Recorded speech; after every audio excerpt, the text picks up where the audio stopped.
শিক্ষার্থীদেরকে হচ্ছে যে এরা পিটিয়ে, যারা গাড়ি তুলতে গেছিল তাদেরকে পিটিয়ে আসলে বের করে দিচ্ছে। হ্যাঁ,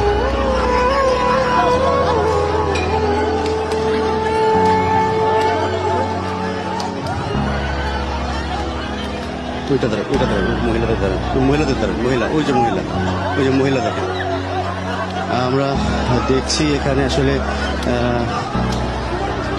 সংঘর্ষ চলছে।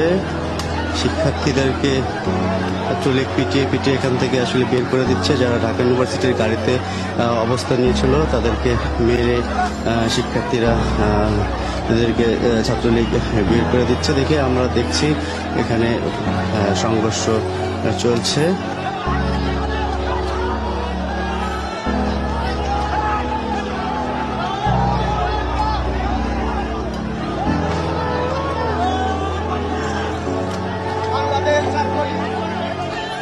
জয় বাংলা, জয় বাংলা, বাংলার পক্ষে, শেখ হাসিনার পক্ষে, মুজিবের পক্ষে।